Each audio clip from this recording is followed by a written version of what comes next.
زمینی سرحدات نہیں بلکہ نظریاتی سرحد کی حفاظت کا وقت ہے۔ اور یہ تو اب ہماری فوج کے کمانڈر چیف نے بھی فرمایا، اپنی پریس کانفرنس میں کہا کہ روئے زمین پر اس وقت 2 ریاستیں ہیں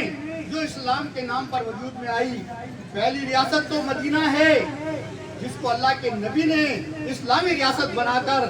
یہ اعزاز بخشا کہ اسلام ایک پریکٹیکلی دین ہے، ایک نظام حکومت ہے، نظام سلطنت ہے، اور اس کے نفاذ کے بعد زمین پر امن کی ضمانت ہے، اور اس کے پرچم تلے مسلم غیر مسلم سب امن و امان کے ساتھ اپنی ضروریات زندگی پوری کرتے ہیں۔ اور پھر اس کے بعد 1947 میں برصغیر کے مسلمانوں نے جدوجہد کی کہ ایک اور اسلامی ریاست بنائی جائے، اور اس کے لیے یہ پاکستان جس کا انتخاب کیا، جس کا نام رکھا گیا، اس پاکستان کو اسلام کے نام پر بنایا گیا۔ اس لیے اب اس ملک میں رہنے والوں کی یہ ذمہ داری بنتی ہے، دینی ذمہ داری بھی ہے، اخلاقی ذمہ داری بھی ہے، اور خود ان کا اپنا مستقبل، اپنی آنے والی نسلوں کا مستقبل بھی ہے۔ اس لیے ہم کس طرح سے اس سے لا تعلق رہ سکتے ہیں؟ اسی لیے حافظ نعیم الرحمان صاحب نے جماعت اسلامی کو چترال سے لے کر کراچی تک اور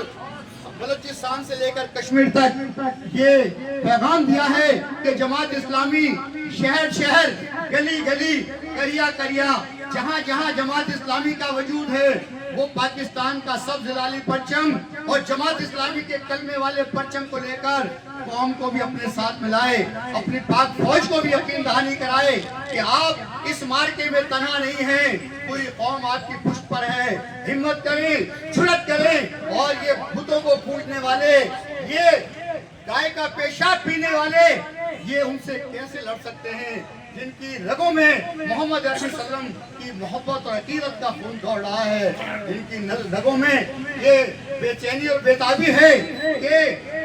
وہ ہلکا یاراں تو بریشم کی طرح نرم، رزم حق و باطل ہو تو فولاد ہے مومن۔ یہ تو مومنوں کا ملک ہے، یہ تو منتظر تھے کہ کب بھارت اس بات کا موقع دے کہ ہم اپنی یہ زندگی جو اللہ کی امانت ہے، یہ اسلام کے لیے اللہ نے ہمیں دی ہے، ہم اس کو میدان عمل میں جا کر بھارت کو بتائیں، دنیا کو بتائیں کہ پاکستان اگر اس ملک کو اسلام کے نام پر بنا سکتا ہے تو اس کے تحفظ کے لیے اپنا سب کچھ قربان بھی کر سکتا ہے، اور ہمیں امید ہے کہ اللہ تعالیٰ ہماری نصرت فرمائیں گے۔ اس ایک حلے میں بھارت کو پتا چل گیا کہ اس نے کیا خواب دیکھا تھا، جس طرح 65 میں خواب دیکھا، 71 میں دیکھا، اور یہ بھی اس کی ایک بھول تھی کہ ہمارے پاس رافیل ہے، ہمارے پاس ڈرون ہے۔ بے شک تمہارے پاس سب کچھ ہے، لیکن ہمارے پاس اللہ ہے، اس کا رسول ہے،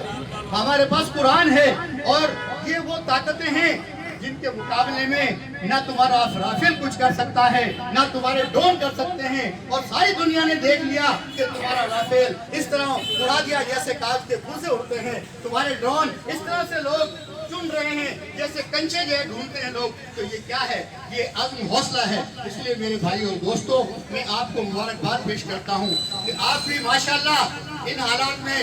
یقیناً پوری طرح بیدار ہیں، پوری طرح عزم اور ہمت سے پوری طرح لیس ہیں اور تیار ہیں کہ انشاءاللہ اس ملک کی دفاع اور سرحدوں کی حفاظت کے لیے، نظریاتی سرحدوں کی حفاظت کے لیے، اس ملک میں کلمے کے نظام کو لانے کے لیے ہمیں اپنا سب کچھ قربان کرنا پڑا تو یہ ہمارا اعزاز ہوگا، یہ ہمارے لیے آخرت نجات کا ذریعہ ہوگا۔ اس لیے میں آپ تمام دوستوں کو اس موقع پر مبارکباد دیتا ہوں کہ آپ ماشاءاللہ آپ کے چہروں پر ایک بشاشیت ہے، ایک خوشی کی لہر ہے کہ آپ کو کوئی افسوس، کوئی غم نہیں ہے کہ بھارت جنگ کی دھمکی دے رہا ہے۔ البتہ وہ دھمکی دینے والے، وہ جنگ کی بات کرنے والے، ان کے پجامے گیلے ہو رہے ہیں، ان کی بس کی بات نہیں ہے۔ وہ قیادہ جنگ کھیڑتی ہوگی زنانی آدھی، تو حقیقت ہے یہ جنگ ان نامردوں کا کام نہیں ہے، جنگ تو ان کا کام ہے جو جذبہ شہادت سے سرشار ہوں اور جو آخرت میں جنت کے طلبگار ہوں۔ میں ایک مرتبہ پھر